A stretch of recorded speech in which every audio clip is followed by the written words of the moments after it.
جی ست سری اکال، السلام علیکم۔ میرا ڈاکٹر صاحب سے ایک چھوٹا سا سوال ہے کہ جنت میں جانے کے لیے مسلمان ہونا ضروری ہے یا مسلمان ہی جنت میں جا سکتے ہیں؟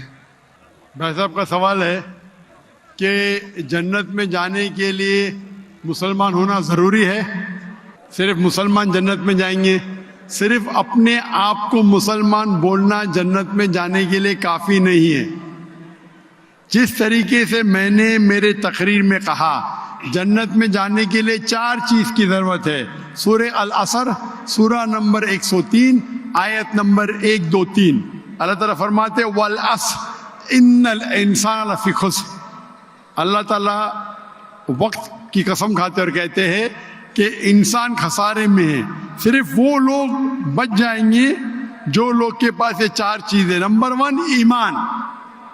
تو صرف مسلمان بولنا ضروری نہیں ہے اور مسلمان بولنا کافی نہیں ہے۔ آپ کے پاس نمبر 1 ہونا چاہیے ایمان۔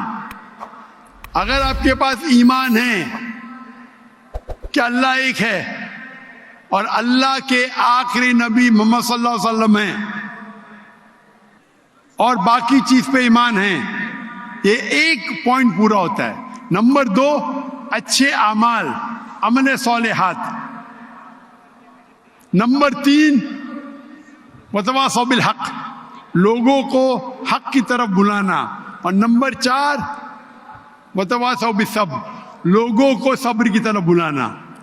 تو اس آیت سے ہمیں پتہ لگتا ہے کہ جو آدمی، جو انسان اللہ کے علاوہ دوسرے اور کی عبادت کرتا ہے وہ غلط ہے، وہ جنت میں کبھی بھی نہیں جائیں گے۔ اور یہ سارے کتابوں میں لکھا ہے، ساری مذہبی کتابوں میں، چاہے بائبل ہو، اولڈ ٹیسٹمنٹ ہو، نیو ٹیسٹمنٹ ہو، دھما پڑھ ہو، بدھسٹ کی کتاب ہو، وید ہو، سارے میں لکھے ہے۔ اگر آپ پڑھیں گے گرو گرنتھ صاحب آپ پڑھیں گے، اس کے اندر سب سے پہلا والیوم، سب سے پہلا جلد، سب سے پہلا چیپٹر، سب سے پہلا ورس کو کہتے ہیں جاپو جی، اسے کہتے ہیں جاپو جی۔ اس میں لکھا ہے کہ خدا ایک ہے، نہ اس خدا کی شروعات ہے نہ انت ہے۔ وہ خالق ہے، وہ مالک ہے اور اس کے جیسا کوئی ہی نہیں ہے۔ اگر آپ دیکھیں گے یہ ملتا جلتا ہے سورہ اخلاص کے ساتھ۔ آپ اگر سکھ کی کتاب پڑھیں گے اس میں لکھا ہے 2 قسم، اومکارا، ایک اومکارا، ایشور کا مینیفیسٹ فارم، ان مینیفیسٹ فارم۔ ہاں کہ نہیں؟ ہاں کہ نہیں؟ تو اگر آپ پڑھیں گے اور دیکھیں گے کہ خدا کے کئی نام ہیں، کہا جاتا ہے ستہ نامہ، ہولی نیم، پروردگار۔ جی پروردگار بھی ایک نام ہے آپ کی کتاب میں، ہاں کہ نہیں؟ پروردگار، جی ستہ نامہ، خالق، ملتا جلتا ہے، واہے گرو۔ لیکن اگر آپ عمل کریں گے، اگر آپ شرک نہیں کریں گے، اللہ کے علاوہ کسی اور کی عبادت نہیں کریں گے،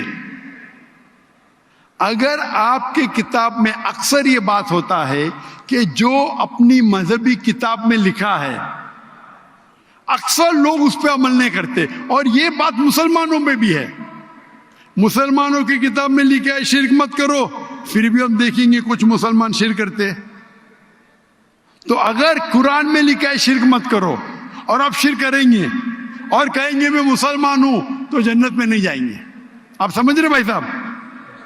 تو اسی طریقے سے آپ اگر شرک نہیں کہیں گے، اللہ کے علاوہ کسی اور کی عبادت نہیں کریں گے اور آخری پیغمبر رسول اللہ صلی اللہ علیہ وسلم، محمد صلی اللہ علیہ وسلم میں مانیں گے، اچھے اعمال کریں گے اور لوگ کو حق کی طرف بلائیں گے اور لوگ کو صبر کی طرف بلائیں گے تو آپ بھی جنت جائیں گے۔ Right. Hope that answers the question, my sir.